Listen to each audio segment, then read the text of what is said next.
Hi everyone and welcome to a special Ask the Experts webcast on advanced prostate cancer. On behalf of the Prostate Cancer Foundation of Australia, thank you very much for joining us. So over the next hour, our panel will go through everything you need to know about prostate cancer and more specifically, the advanced stages of the disease. So things like symptoms and diagnosis, what happens when prostate cancer gets out of the prostate, treatments and managing possible side effects, staying well both physically and mentally, especially during treatment, the challenges in managing advanced prostate cancer diagnosis, and of course, clinical trials. We've also given you the opportunity to rank the topics and themes that's of most importance to you to help guide the conversation tonight. So we'll be using that as a bit of a framework this evening. So while we wait for a few more people to join us online, let me introduce myself and the panel.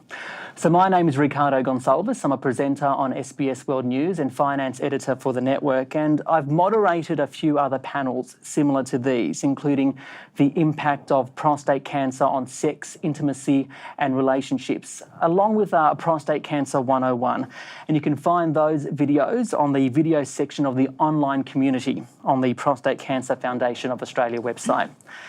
And our panel today includes Associate Professor Andrew Weickhardt.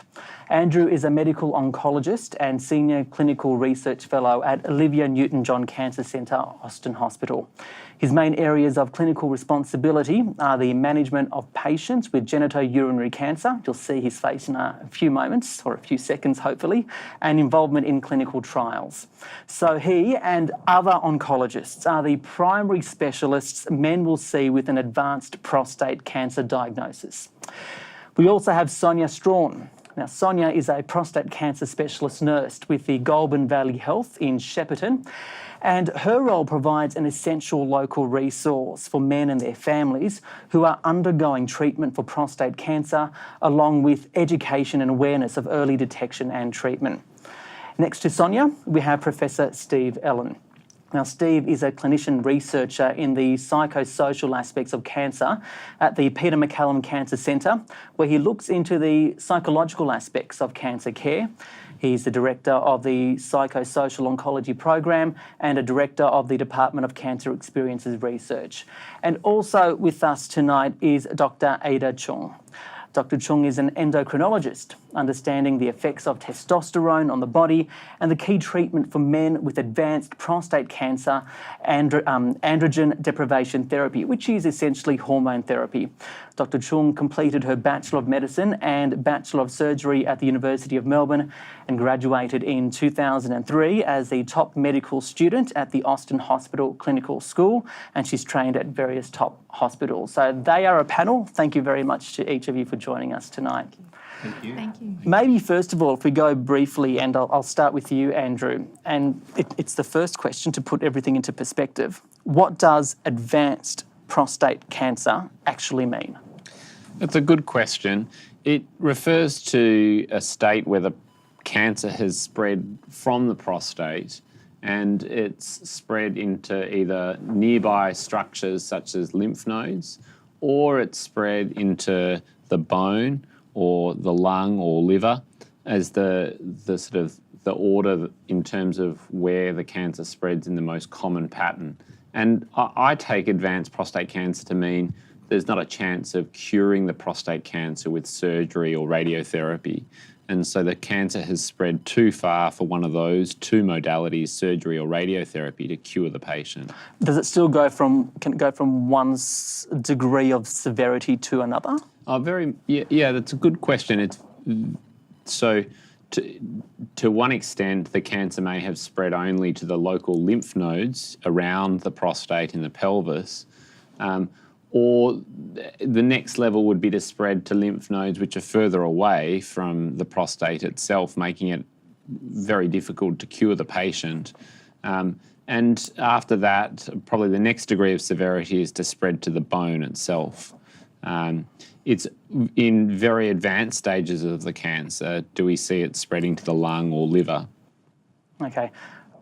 Can I just ask, does that mean when you say cure is no longer possible with radiotherapy or surgery, What does that mean for cure in general? Can medicines cure the advanced prostate cancer? So at the moment, we have multiple different treatments, which we'll talk about over the course of the podcast, to treat advanced prostate cancer that's spread beyond the prostate itself. But in general, most of those medicines, we think at this point in time, are suppressing the prostate cancer for a long period of time. And for many patients diagnosed in their later years of life, many of our patients will die from another illness apart from the prostate cancer itself. And the prostate cancer, although being advanced, may not actually shorten their lifespan. So the medicine that we use may suppress the cancer for long enough that it's not an issue that shortens their lifespan. Andrew, treatment's obviously a big issue and one of the things that our viewers really want to know about, and we'll go into more detail about that later on. Ada, what is the role of hormones or testosterone in prostate or advanced prostate cancer? Sure. So hormones are an important part of every human being. So testosterone is important in men and in women. And men have high levels of testosterone and small amounts of estrogen, whereas women have high amounts of estrogen and small amounts of testosterone. So it does many things. So at puberty, it's in charge of masculinizing a man, so lowering the voice, growing facial hair. It's responsible for general well-being, mood, and muscle and fat. But testosterone also can act as a fuel for prostate cancer. So testosterone itself doesn't cause prostate cancer, but when prostate cancer is present, it feeds off testosterone. And so the more testosterone there is, the more the prostate cancer can grow. So this was figured out in about the 1940s, that if we got rid of testosterone altogether, prostate cancer decreased in size and shrunk. And so one of the treatments for advanced prostate cancer is to get rid of the testosterone so that we starve the prostate cancer cells of any fuel and the prostate cancer cells die. Okay, and we'll get your expert opinion and analysis on that in a few moments too. Steve, what are the big psychological challenges in facing cancer? It's a tough one. It's probably different for every person. Everyone has their own psychological demons that can come up at a time like this. Probably the really big ones are fear. People are very fearful and anxious about what it means to have cancer, what the treatment holds, what's going to happen in the future. I guess it's also fair to say there's a massive impact on relationships. Prostate cancer, like every cancer, doesn't just affect the individual, it affects everyone around them. It's a bit like that old rock in the water. There's lots of layers of things that it affects. Sadness. A lot of people go through periods of sadness and reflection on what's going to happen to them and how the others around them are going to cope. So sadness is a common one. And then there's a whole range of what you maybe not call psychological challenges, but they're lifestyle challenges. Things like the financial aspect of having cancer. We call it financial toxicity of cancer.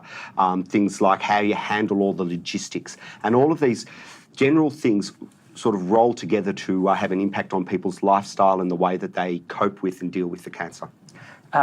Sonia, Steve briefly mentioned, touched on it there, but a diagnosis of advanced prostate cancer doesn't just impact the individual that's been diagnosed, but their loved ones as well, doesn't it? Yeah, absolutely. So I reiterate what Steve's just said, that, you know, it very much affects the patient, but it also affects their family and their wider community.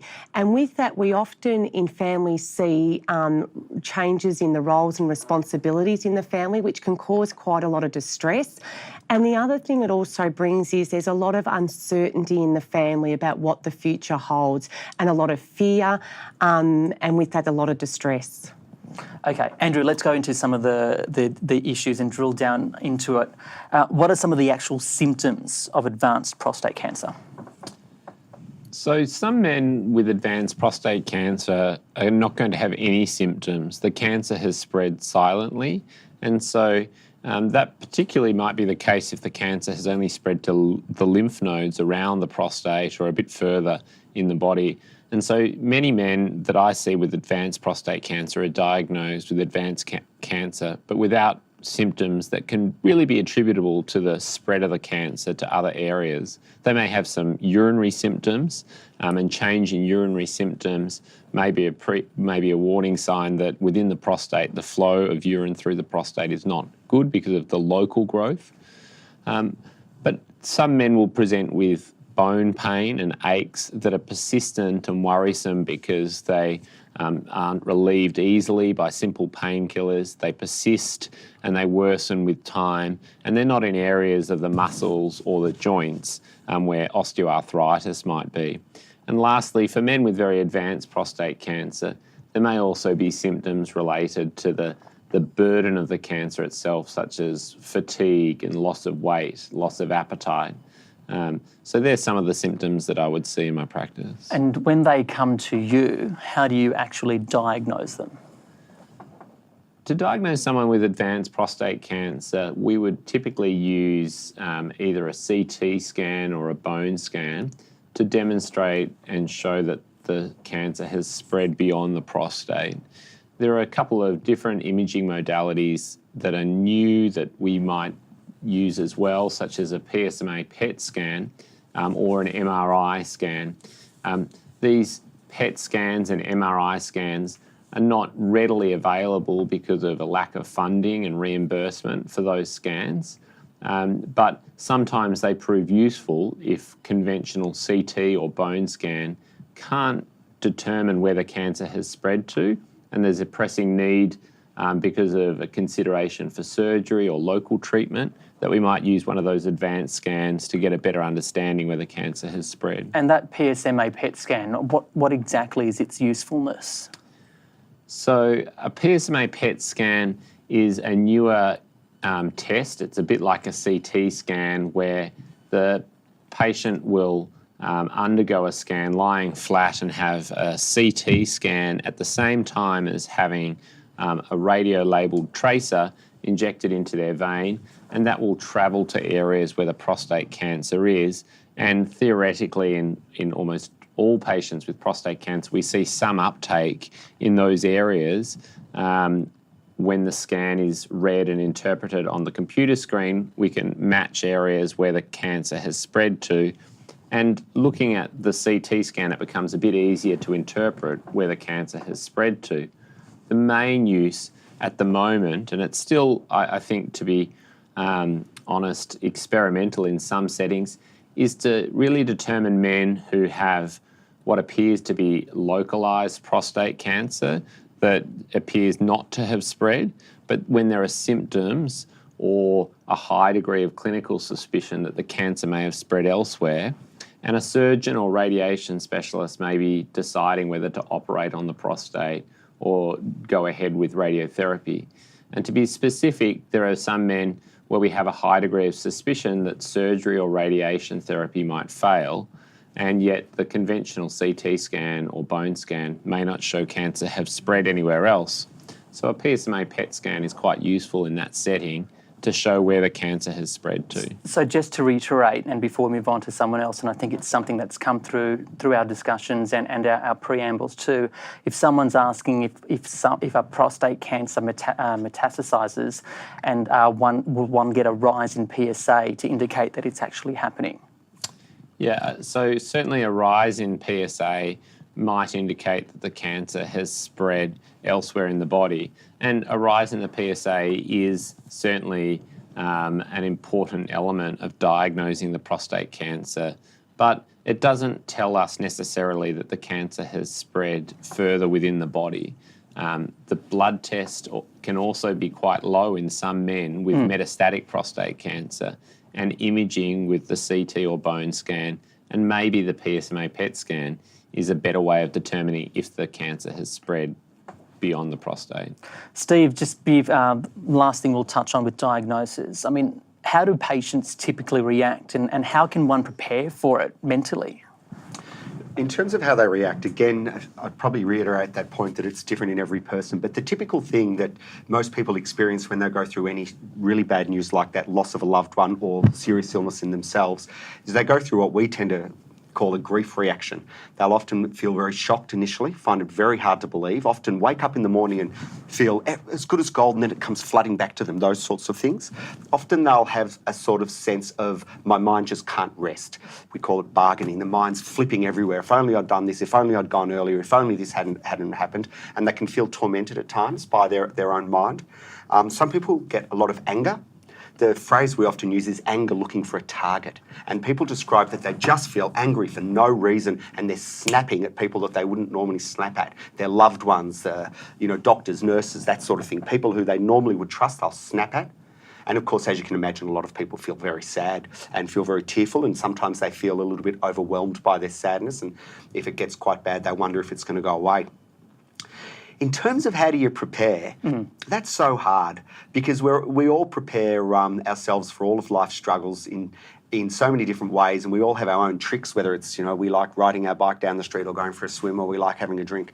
But in general, we talk about sort of, there's 5 things that we call psychological first aid that you should really pay attention to your whole life, right? But especially at times of stress. 1 is sleep. You get a good night's sleep and you can deal with things 10 times better than if you have a crappy night's sleep. And there's a whole lot of tricks and tips for sleep which you can look up on the net. 2, believe it or not, so obvious, nutrition.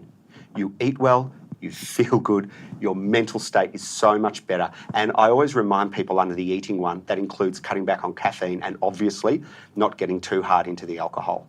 Both of those things, they can feel like they relieve you at the time, but they create a burden in the long run. So I've said exercise is the next one.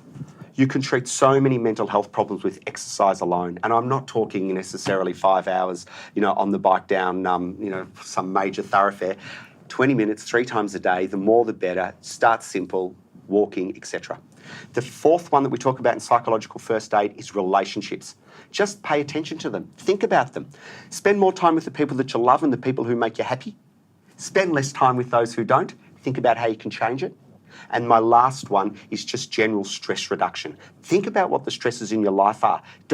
Don't have that sense that I'm a victim of my stresses. Have that sense that I'm going to list my stresses and I'm going to think about how to reduce them. And into that one comes having some sort of effort to relax yourself, to turn your mind off. And different people do that different ways. Some people like meditation, some people like yoga, each to their own. But they're the big 5: sleep, nutrition, exercise, relationships, and stress. I was hoping there'd be a really nice acronym, but SNARES doesn't really work. But I'll work on that.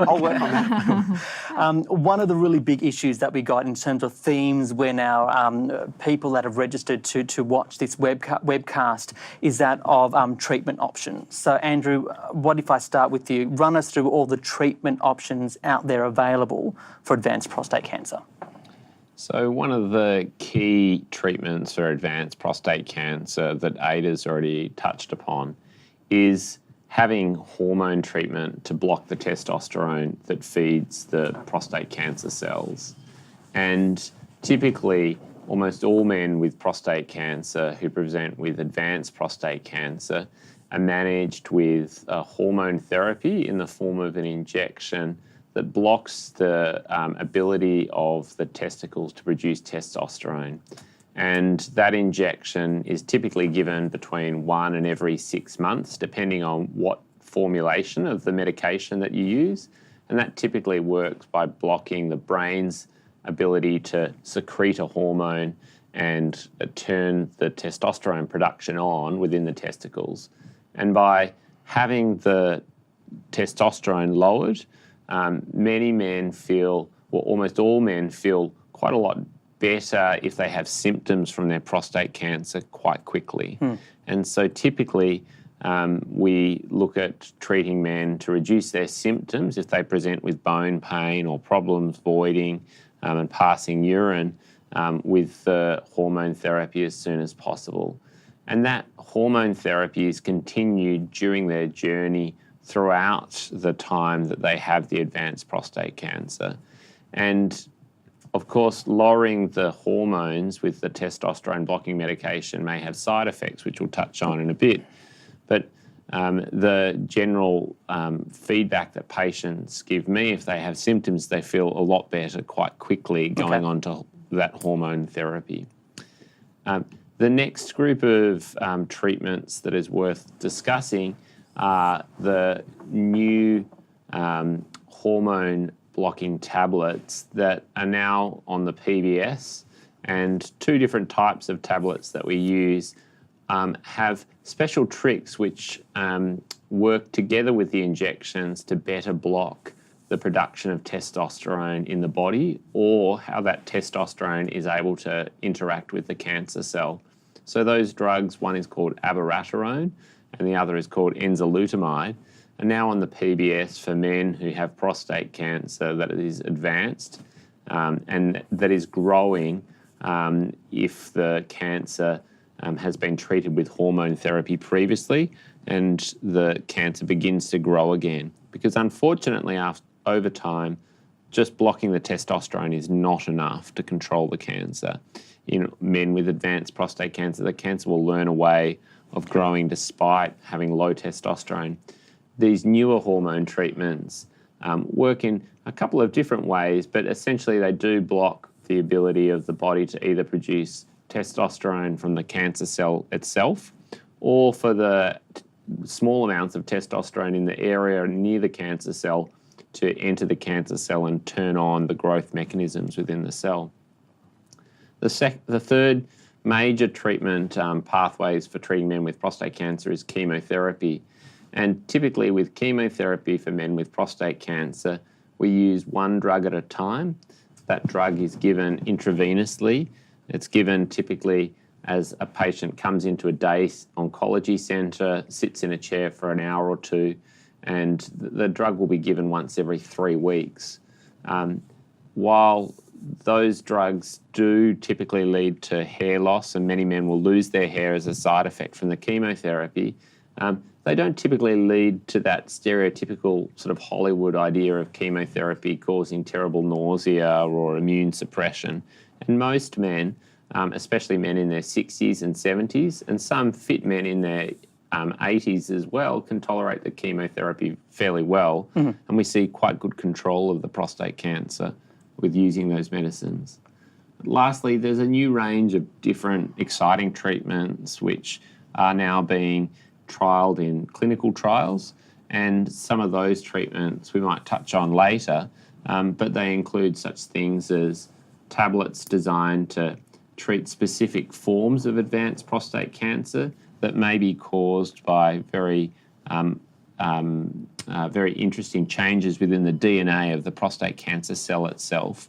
And maybe 1 in 10 men might be suitable for that treatment with what's called a PARP inhibitor, a tablet-type therapy that's given to men who have a very specific genetically driven type of cancer. And then there is a range of new and exciting treatments that are given to try and block the growth of the prostate cancer using what's called lutetium attached to PSMA. And the lutetium is a radioactive compound, and the PSMA is an antibody that will travel, if injected in the body, to an area where there is the protein, PSMA, or prostate-specific membrane antigen, and hopefully lodge onto the cancer cell and release the lutetium radioactivity in that area. And it uses a similar technology to what I was describing before with the PSMA PET scan, where we can image where the prostate cancer is. That newer therapy is quite interesting, and there's a clinical trial being run at the moment comparing its effectiveness to chemotherapy. We're not sure if it's better than chemotherapy or not, and so that clinical trial is enrolling at the moment in Australia. Obviously, one of the big treatment options is hormone therapy, which you spoke about, and I'll get to Ada in just a couple of moments to go into more detail. But you mentioned chemo. Is chemo for everyone? So more and more we recognise that prostate cancer can be divided into several different types of prostate cancer, where there's more aggressive types of cancer that grows quite quickly, and that typically occurs in younger men. And we now know, based on looking at the spread of the cancer on evaluating a CT scan and bone scan, a very simple way of dividing men up into those who have a more aggressive type of cancer compared to men who, for instance, might have the cancer only spread to the lymph nodes. In that group of men who have the cancer spreading quite aggressively, then I do think chemotherapy is a very important tool for controlling the cancer in that group of men. And there have been a number of clinical trials recently showing a really good survival benefit from having a small amount of chemotherapy and helping men live significantly longer with the treatment. And so that's a decision that the oncologist and the cancer specialist needs to make based on evaluating an individual patient's spread of the cancer, rate of growth, and importantly, how fit a patient is to receive chemotherapy. Because many men who are in their late 70s or 80s are not fit enough to tolerate the chemotherapy. So it's not for everyone, and it's really a decision based on those factors, as I've mentioned. Sonia, as a nurse, how do you support those going down the chemo route? Yeah, it's really important that we're actually sitting down with these men and their families, making sure that they understand what the chemo regime is going to entail, how often they'll be in the oncology department, looking at the common side effects that may occur and how we actually can help manage those. So it's quite that practical support. But we also need to reassure them that they're not on their own, that there's a real team around them to help support them.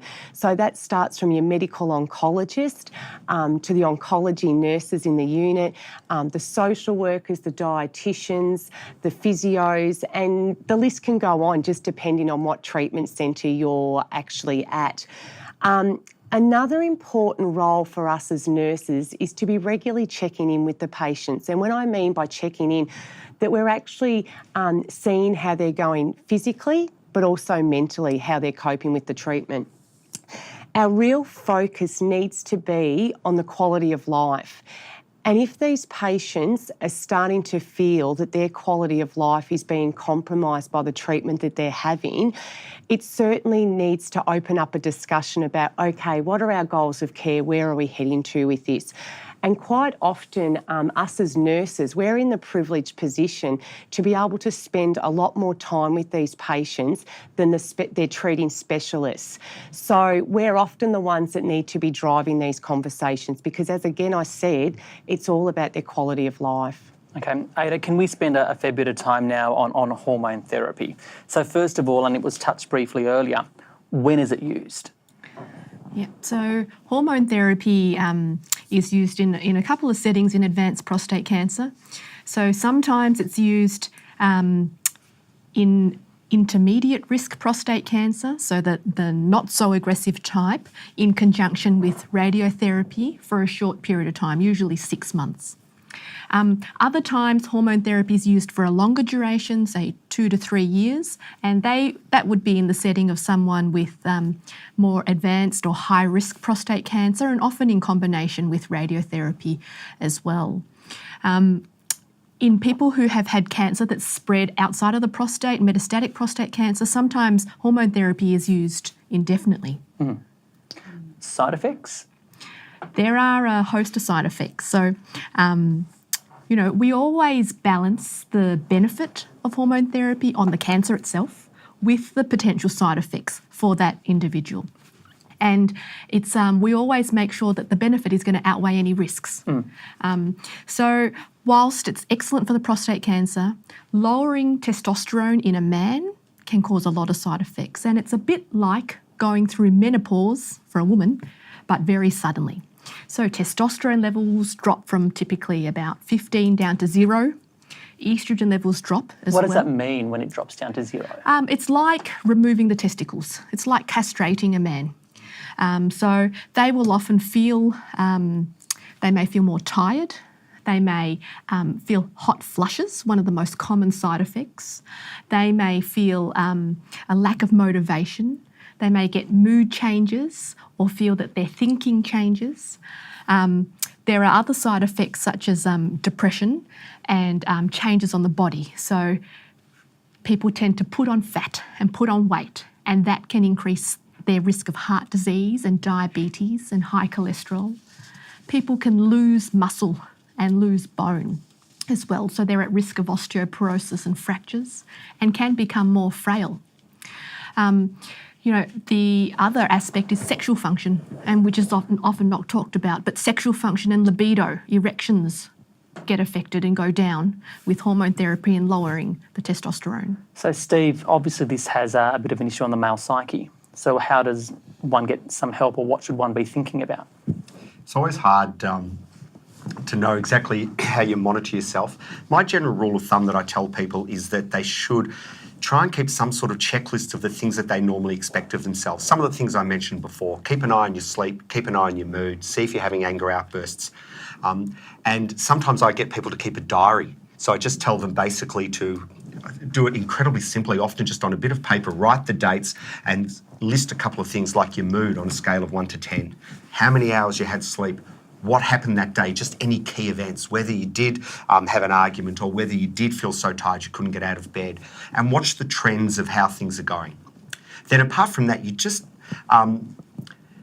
pay attention to what's on your mind. So when you're sitting down doing nothing, pay attention to what's coming back to you. And if it's all negative thoughts, if it's all things that are about worry, then it's probably time to check in with one of your clinicians. And I would agree with what Sonia was saying. Check in with your nurse, because they normally know you really well.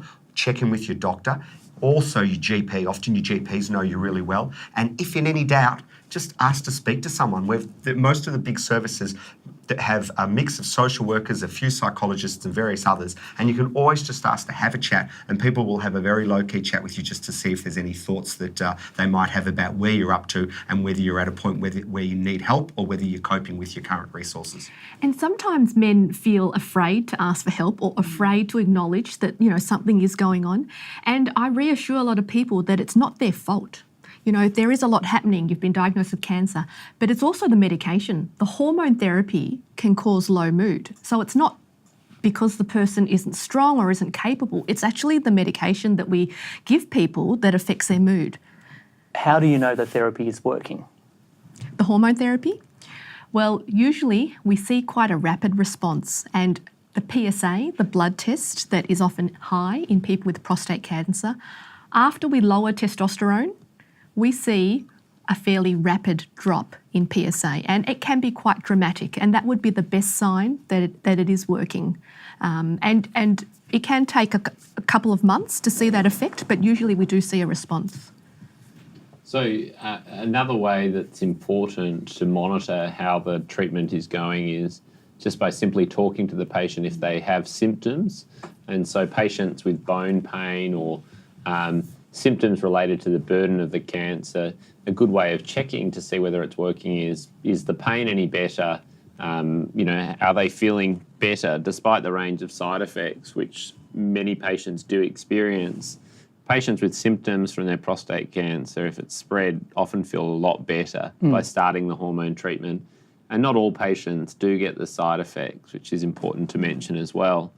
The other ways that we'll typically check to see if the prostate cancer treatment is working is by looking at regular intervals at CT scans, the bone scans, and possibly with a PSMA PET scan if one was done at the start of treatment, to try and see whether or not there's an improvement in the burden of cancer that we can see on the scan. Ada, even though when one is on the hormone therapy and it reduces the cancer, I guess, those cancer cells can still produce their own testosterone at certain times, can't they? Can you run us through that? Usually in the initial stages of treatment, the prostate cancer is what we call hormone sensitive. So we see a response to starting the hormone therapy. But sometimes, as Andrew mentioned, over time, the cancers can mutate and develop a bit of a mind of their own and overcome that low testosterone environment. There's more and more research going into this, that there are, mutations in the way the testosterone receptor receives the testosterone. So it can actually feed off very, very low levels of testosterone. So there's new drugs being developed to try and target these alternative mechanisms that Andrew mentioned. And what is the essence, the importance of the role that hormone therapy plays in the treatment overall? Would you say it's essential? It's not essential for everybody.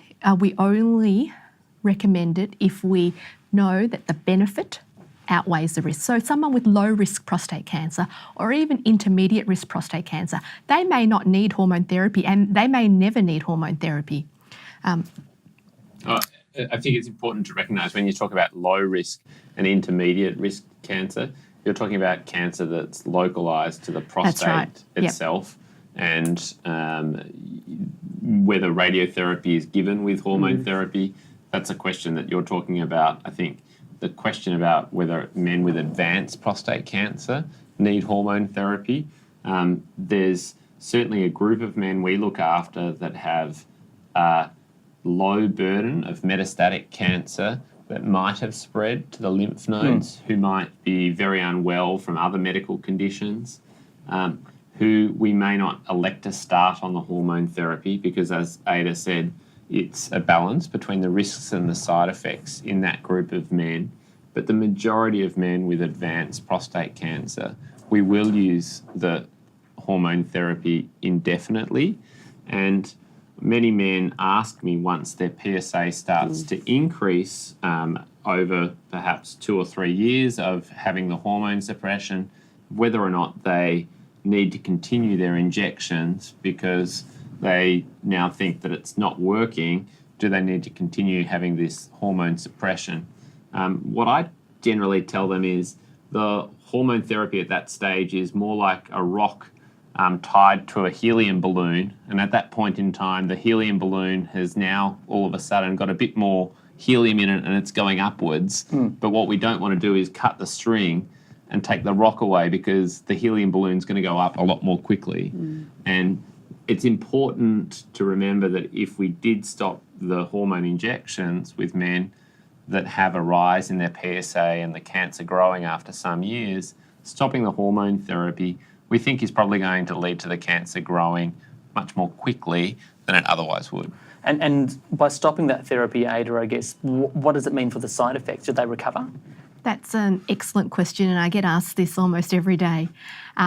It's important to note, first of all, that although I've explained a whole lot of side effects, not everybody experiences all of them.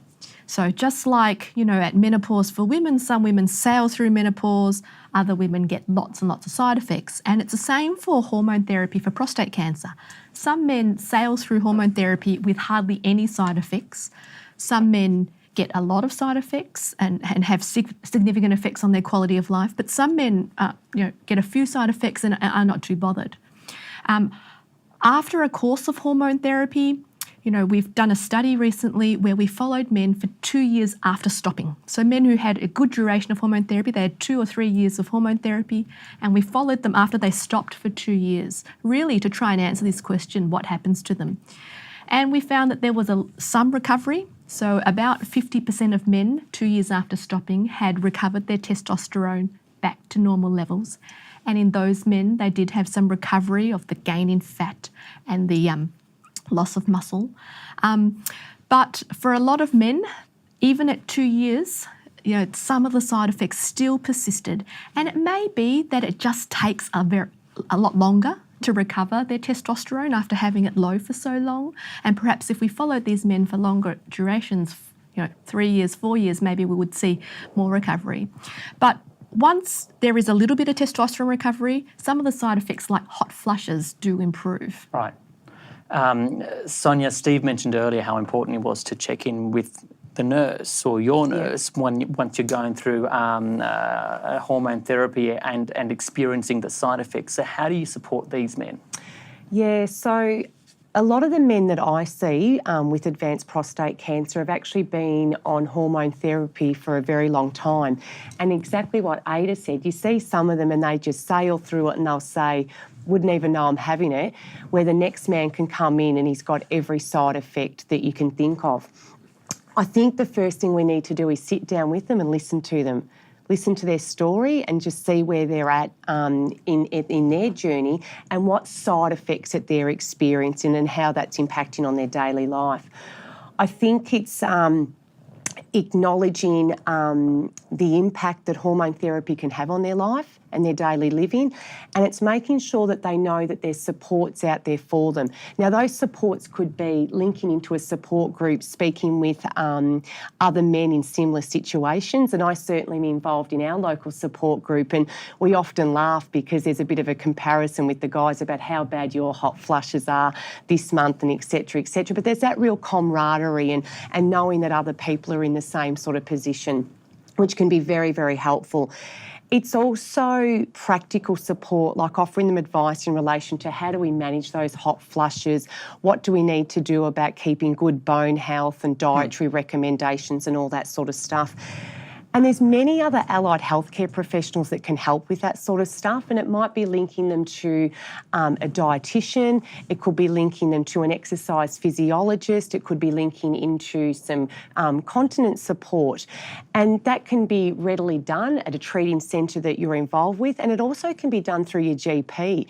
And remembering that these men sometimes have been on this for many years, and often their GP will be administering the hormone therapy, and they can actually get a chronic disease management plan through the GP to actually access some of these allied healthcare services to help them. I also think we've also got to check in with how they are mentally, because hormone therapy can cause quite a lot of psychological distress for some men.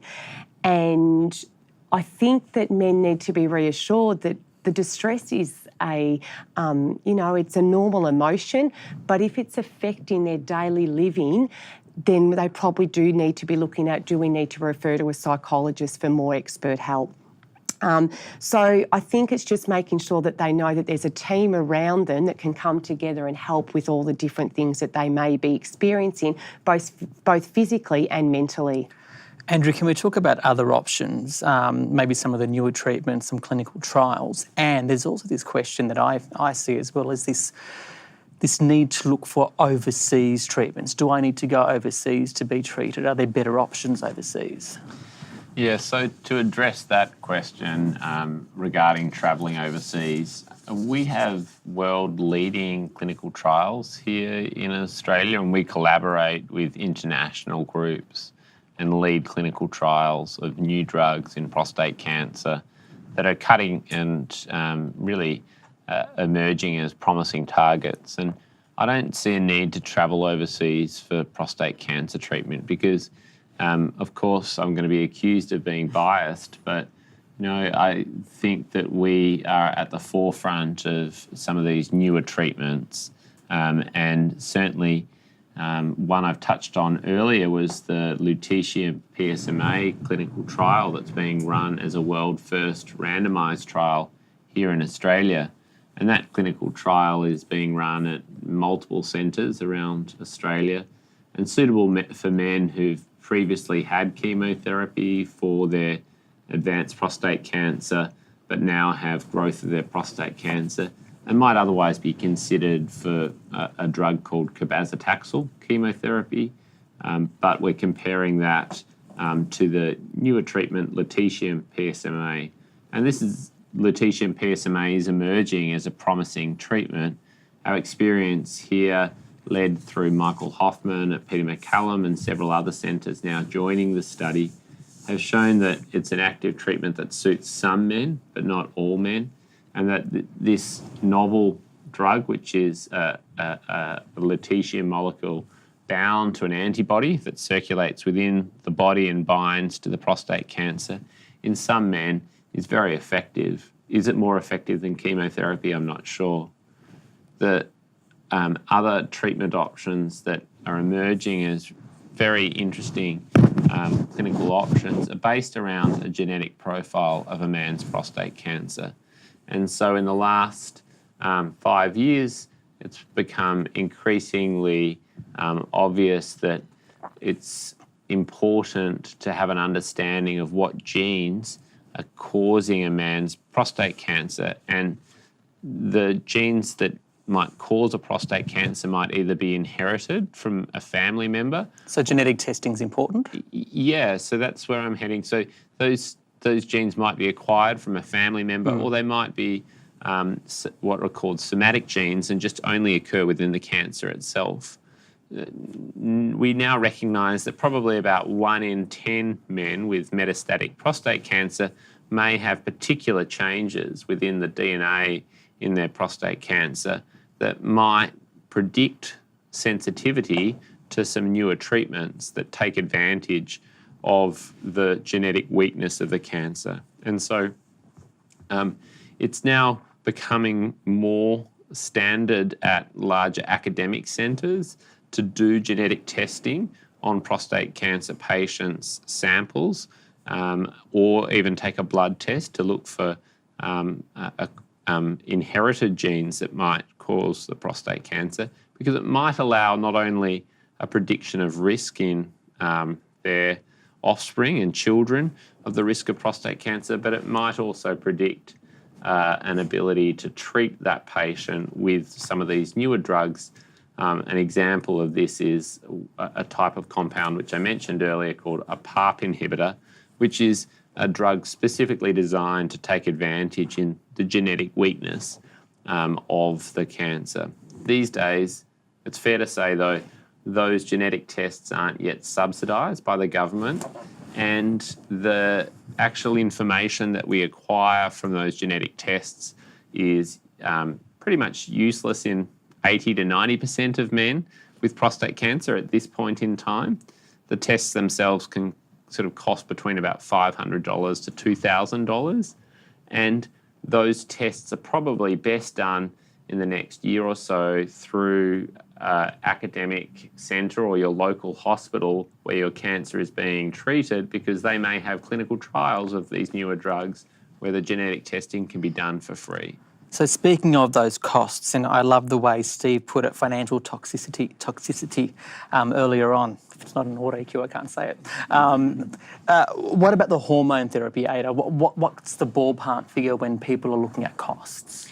Well, the government subsidises hormone therapy for men with advanced prostate cancer, and so the cost, although if you were to buy it privately, it might cost $1,000 for 3 months, it doesn't cost people who have a Medicare card any more than the cost of a standard script, which is, about $30 to $40 for someone without a healthcare card, and with a healthcare card, it's $6 or something in that vicinity. And Andrew, the other treatments that you were mentioning earlier? Yeah, so the treatments that I've mentioned earlier, we're fortunate in Australia to have the majority of the treatments that I've mentioned either subsidised by the government on the PBS, so that cost as what Ada has mentioned, or available in clinical trials. And so it's uncommon to have to discuss out-of-pocket costs that are exorbitant with men that are receiving treatment for advanced prostate cancer.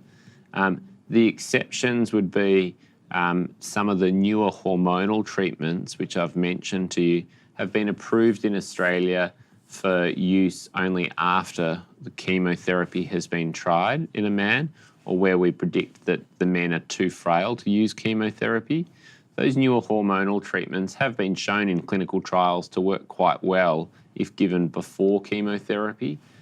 However, they're not yet subsidised in Australia for that purpose, and the cost of funding the medication is approximately about $10,000 to $20,000 a year for men who wanted to delay using chemotherapy to treat their prostate cancer. There's not fantastic evidence that using them earlier than having chemotherapy leads to a tremendous improvement in someone's lifespan. So it's not often a conversation I have with men who are fit enough to tolerate chemotherapy, because if they have chemotherapy first, then they can access the newer hormone treatment afterwards. I think finally there are some men who've been exploring self-funding lutetium PSMA therapy, which I mentioned is currently being tested in a clinical trial. The cost for that treatment, if done in the private system, is quite exorbitant, and in the range of $20,000 or $30,000 for a short course of treatment. We currently don't know if that's better than having chemotherapy. So I think before anyone decides to go and have that type of treatment and self-fund that treatment through 1 or 2 small centres in Australia or overseas, it'd be much better to talk with a doctor that looks after you and work out, is it potentially better than the options that are PBS available and on the government funded list, because it may be that there are better options that are clinically proven, and it may also be that they're suitable for a clinical trial of that treatment and can access it in a different way where we gather information about actually how well it performs. Before we move on to palliative care, Ada, just finally to you, how do other health problems overlap with advanced prostate cancer? Yeah, so prostate cancer tends to affect men who are older. So the average age is approximately 70. And we know that even at the beginning, at diagnosis of prostate cancer, men who have prostate cancer have a higher rate of obesity, high blood pressure, high cholesterol, heart disease than the general population. And some of these things are risk factors for prostate cancer, such as being overweight or obese. And so, it's important to proactively try and manage these other medical conditions as well, not only because that they may worsen with hormone therapy, but it's good in itself. So I talk about exercise an awful lot. I talk about nutrition, as Steve mentioned, a healthy diet, which is good not only to prevent the side effects such as weight gain, but also for mental health. But exercise is incredibly important, and regular check-ins with a doctor to make sure that things like blood pressure and cholesterol and diabetes are well managed as best as possible.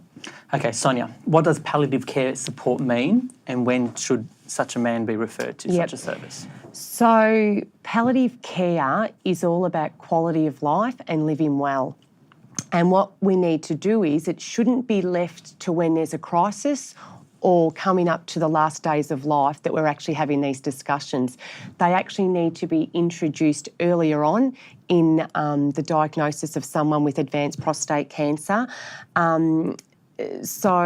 And we want to do that so we take away the fear of palliative care only being associated with dying, because it's all about living and it's all about living well for these men. So what kind of assistance can nurses provide? Yeah, so what a palliative care service can do, and again, that they have a team around them of specialist nurses and doctors and allied health people, and what they're able to do is manage such things as pain and other symptoms that may be causing distress for the patient and impacting on their quality of life. The other thing palliative care can do is it can assist patients to be looking at their advanced care planning, what their goals of care are, what their end-of-life wishes may be.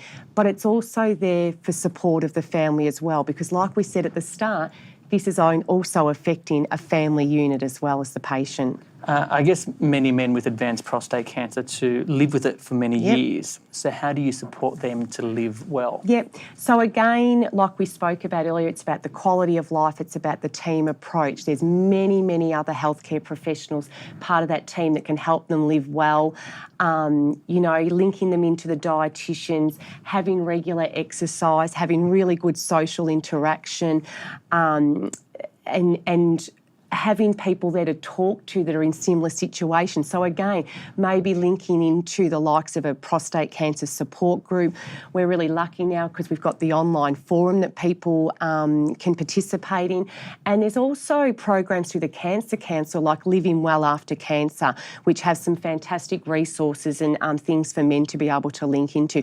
Again, they're all helping people live well.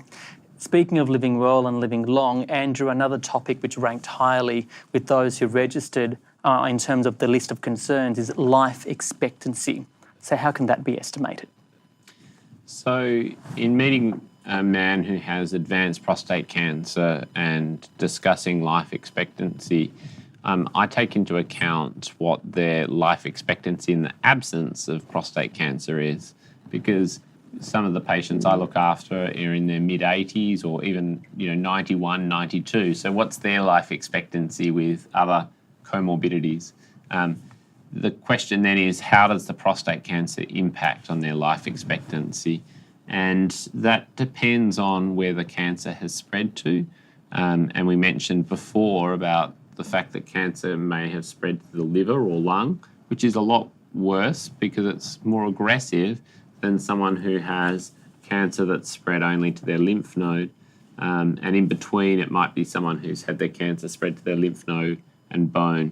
So dependent on their prostate cancer, where it's spread to, how quickly their prostate cancer is growing, and a range of different blood tests that might give me an overall picture of the life expectancy of a man with advanced prostate cancer.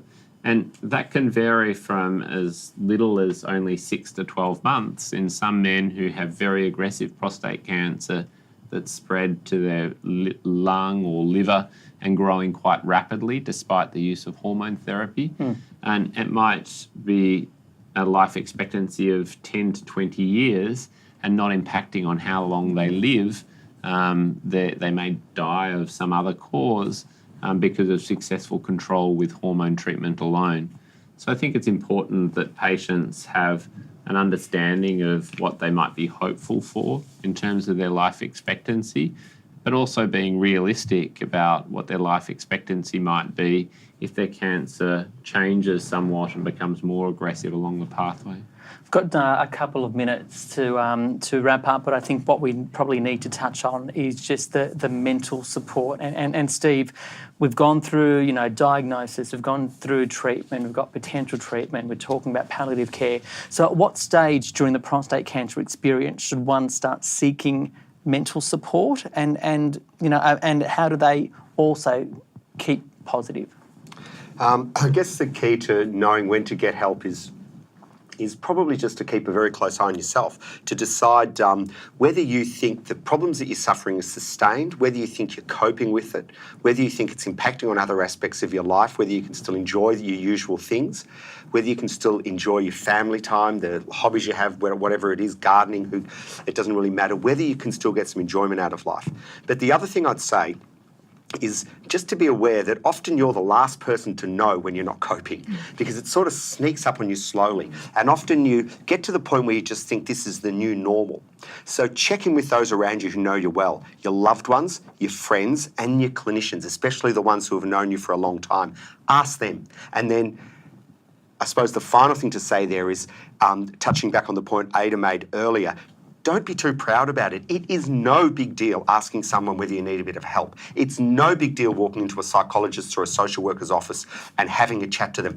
If it's not your cup of tea, you don't have to go back a second time, but it doesn't hurt to check in and just see if they've got something to offer you and to see if it is your cup of tea. And of course, then all the community supports that Sonia talked about, things like self-help groups.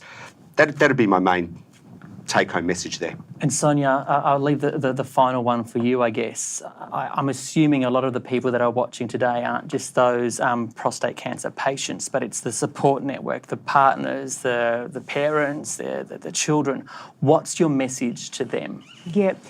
I think as a healthcare professional, I'm sure I speak on behalf of us all here tonight and all the other healthcare professionals out there that deliver care to men with advanced prostate cancer, that it is certainly an honour to be able to care for these men and their families, because we are coming into their and allowed to come into their lives at what can be one of the most stressful times and situations. We want them to know that there are people out there to support them, and as we've spoken to tonight, there's a real team around you to do that. There's many resources that you can be linked into. I think if there's anyone out there tonight that has advanced prostate cancer, or they're caring for someone with prostate cancer and they are feeling isolated or not feeling supported, then please go and speak to your GP or your treating specialist or a nurse, or even make contact with a prostate support group, because there are certainly people there to help you, because we do want you to live well, and you're certainly not on your own. Okay, fantastic. Well, that wraps up our Ask the Experts webcast, which was proudly brought to you by Stellis.